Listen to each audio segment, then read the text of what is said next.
Assalamualaikum warahmatullahi ta'ala wabarakatuh. Ila hadratir Rasulillah sallallahu alaihi wasallam wa ala alihi wasallam. Bal musyahina wa baina sya'unillah al-Fatihah. A'udzu billahi minasyaitonir rajim. Bismillahirrahmanirrahim. Alhamdulillahi rabbil alamin. Ar-Rahmanir Rahim. Maliki yaumiddin. Iyyaka na'budu wa iyyaka nasta'in. Ihdinas siratal mustaqim. Shiratal ladzina an'amta 'alaihim ghairil maghdubi 'alaihim waladdallin. Amin. Para peserta pengajian yang dirahmati Allah, untuk saat ini kita akan membahas tentang pembagian najis, berikut cara mensucikannya. Jadi langsung saja ya. Jadi secara global, secara umum, najis itu dibagi menjadi dua. Yang pertama namanya najis ainiyah, yang kedua najis hukmiyah. Najis ainiyah itu adalah najis yang salah satu sifat-sifatnya masih tersisa, masih ada. Sebelumnya kita sudah paham bahwa sifat-sifat najis itu ada tiga ya. Yang pertama warna, kemudian rasa, dan juga bau. Jadi najis ainiyah itu adalah najis yang salah satu sifatnya masih tersisa. Salah satunya, tidak harus semuanya. Ketika salah satu dari sifat-sifat najis ini masih ada, maka itu namanya najis ainiyah. Itu yang pertama. Yang kedua namanya najis hukmiyah. Hukmiyah itu adalah najis yang semua sifat-sifatnya sudah tidak tersisa lagi, tidak ada lagi. Jadi najis yang rasanya sudah tidak ada, baunya tidak ada, dan warnanya juga tidak ada, tetapi masih najis karena apa? Belum sempat disucikan. Makanya dinamakan hukmiyah. Jadi secara hukum najis, meskipun secara kasat mata tidak ada, tidak bisa dilihat karena memang tidak ada, tidak bisa dicium karena memang tidak ada baunya, dan tidak bisa dicicipi karena memang tidak ada rasanya. Jadi semua sifat-sifatnya sudah hilang, tetapi secara hukum masih najis karena belum sempat disucikan, sehingga dinamakan hukmiyah, najis yang bersifat hukum, artinya secara hukum masih najis. Kalau ainiyah tadi najis yang masih konkret. Konkret itu bisa dilihat, atau bisa dicium, atau bisa dicicipi, makanya dinamakan ainiyah.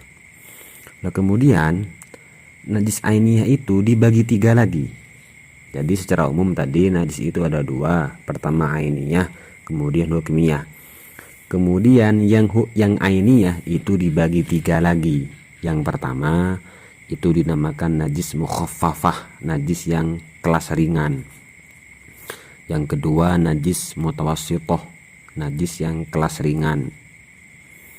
Yang terakhir namanya najis mughalladzah, najis yang kelas berat. Nanti kita akan membahas satu persatu contoh-contoh berikut cara mensucikannya masing-masing najis.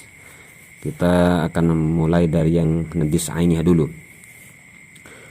Adapun cara mensucikan najis ainiyah adalah harus menghilangkan bendanya dulu. Jadi najisnya itu harus dihilangkan dulu, kemudian juga berusaha menghilangkan sifat-sifatnya.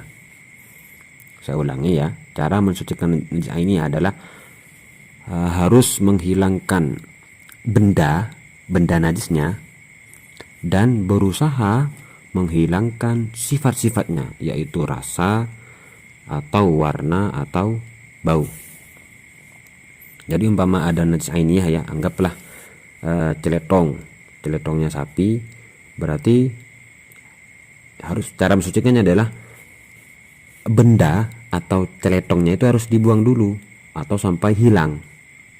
Kemudian juga setelah bendanya hilang, nanti kan tinggal sifat-sifatnya. Sifatnya itu ada 3 ya. Itu juga harus berusaha dihilangkan semua sifat-sifatnya itu. Setelah bendanya hilang, tidak ada,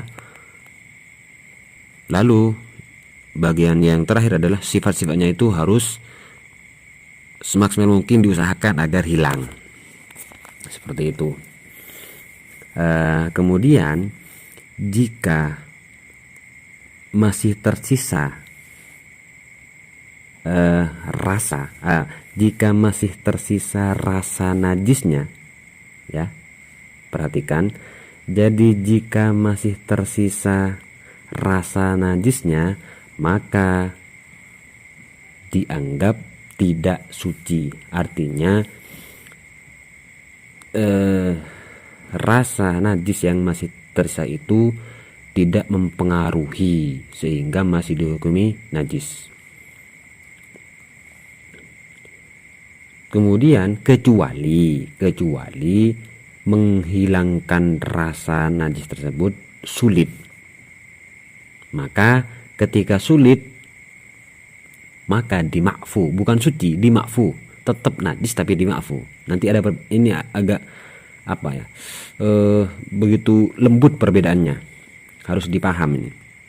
Jadi kalau masih tersisa, kalau masih tersisa rasanya, maka ini tidak dianggap suci. Jadi masih hukum najis kecuali jika sulit dihilangkan rasa itu. Kalau sulit, maka hukumnya tetap najis tapi dimakfu. Kemudian batasan sulit dan tidaknya menghilangkan rasa tersebut, ini kata para fuqaha dalam mazhab kita, Imam Syafi'i, adalah tidak bisa dihilangkan kecuali dengan cara dipotong atau digunting. Kalau baju ya gunting, kalau benda ya dipotong. Jadi rasa ini tidak bisa dihilangkan kecuali dipotong, saking repotnya menghilangkan rasanya. Jadi selagi najisnya rasa najisnya itu tersisa dan memang tidak bisa dihilangkan, maka selama itu hukumnya najis tapi dimakfu. Jika mampu dipotong, maka harus dipotong atau digunting, seperti itu. Karena apa? Karena cuman makfu, tidak najis tapi makfu, tapi belum suci itu.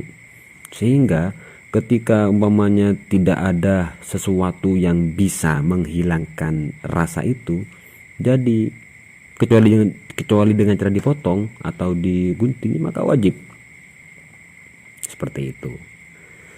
Dan selama najisnya itu dimakfu karena rasanya sangat sulit dihilangkan, tidak bisa kecuali dengan cara dipotong, selama itu maka sholatnya dihukumi sah sehingga tidak wajib diulangi. Seperti itu, tidak wajib diulangi. Ini penting ya. Jadi najis ainiyah itu kalau masih tersisa rasanya, maka ini berbahaya. Artinya najisnya masih dianggap najis, kecuali jika sangat sulit dihilangkan. Ketika sangat sulit dihilangkan, maka hukumnya najis tapi dimakfu, bukan suci ya, najis tapi dimakfu. Jika tidak ada cara lain kecuali dipotong atau digunting, maka wajib. Seperti itu. Wes.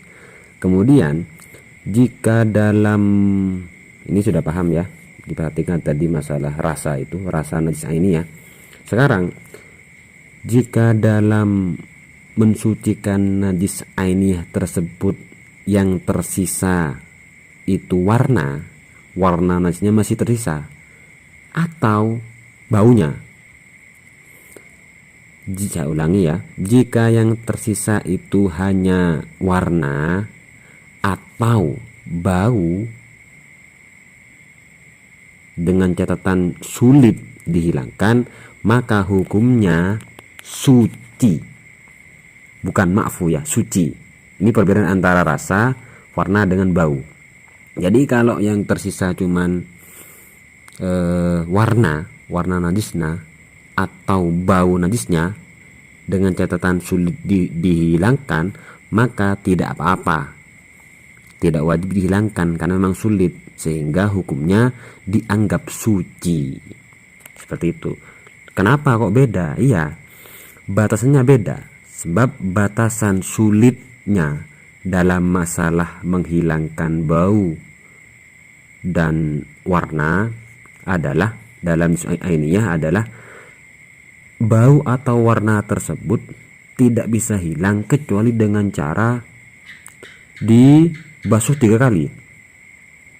Ini perbedaannya. Jadi kalau rasa sulitnya itu batasannya tidak bisa dihilangkan kecuali dengan cara dipotong atau digunting. Kalau masalah bau dan warna, ini batasannya sulitnya itu adalah tidak bisa hilang kecuali setelah dibasuh 3 kali. Paham? Saya kira paham ya. Maka ketika yang tersisa itu najis ainiyah cuman bau atau warna, kemudian dibasuh 3 kali masih tersisa, setelah dibasuh 3 kali kok masih tersisa, maka hukumnya sudah dianggap suci, bukan najis, suci. Seperti itu. Sehingga seumpamanya kalau dibasuh 7 kali hilang, nggak wajib. Kenapa? Kewajibannya cuman 3 kali. Seperti itu. Untuk menghilangkannya itu butuh 3 kali. Kalau setelah 3 kali kok masih nggak suci, maka sudah tidak wajib basuhan keempat, 5, 6 nggak wajib. Kenapa? Itu sudah sulit. Sehingga umpamanya kok seandainya dibasuh 4 kali bukan 3 kali kok suci, hilang bau atau warnanya, maka ini tidak wajib. Kenapa? Sudah masuk standar sucinya. Kenapa? Batasan sulitnya itu adalah sekiranya dibasuh 3 kali masih ada. Lah ketika seorang itu sudah membasuh 3 kali kok masih ada, maka hukumnya suci, bukan najis lagi, suci. Sehingga tidak wajib membasuh 4, 5, 6 dan seterusnya. Seperti itu. Ini perbedaan antara ketika tersisa rasa atau warna atau bau. Ini harap diperhatikan karena beda, prakteknya beda. Itu najis ainiyah. Jadi kalau ainiyah itu harus hilang bendanya dulu, kemudian berusaha semaksimal mungkin menghilangkan warna, bau dan rasanya. Seperti itu. Kemudian yang kedua adalah najis hukmiyah. Cara menajiskan hukmiyah adalah, najis hukmiyah itu najis yang sudah ada, tidak ada warnanya, tidak ada bendanya, ya tidak ada, semuanya tidak ada, tapi masih dianggap najis karena belum sempat disucikan. Cara mensucikannya adalah cukup mengalirkan air kepada tempat yang terkena najis meskipun hanya sekali. Saya ulangi ya. Cara mensucikan hukmiyah adalah cukup mengalirkan air terhadap tempat atau benda yang terkena najis tadi meskipun hanya sekali. Kenapa? Sekali kenapa? Ya karena memang sudah tidak ada lagi benda-bendanya, tidak ada, sifat-sifatnya tidak ada. Jadi sekali sudah cukup. Kalau tersisa ya gak mungkin tersisa. Sifat-sifatnya gak mungkin tersisa. Kenapa? Karena ta'rif dari definisi dari hukmiyah adalah najis yang bendanya tidak ada, sifat-sifatnya tidak ada warnanya, tidak ada baunya, dan tidak ada rasanya. Makanya cuma cukup dialirkan air sekali saja. Seperti itu. Kenapa? Ya bendanya sudah tidak ada najisnya, kemudian sifatnya gak ada, jadi sekali sudah cukup. Seperti itu. Itu perbedaan yang sangat lembut ya. Maksudnya lembut itu sangat agak rumit ya, terutama tentang ainiyah tadi, tentang batasan sulit. Saya harap ini agak diteliti dan dipahami sehingga bisa membedakan ketentuan hukumnya ya.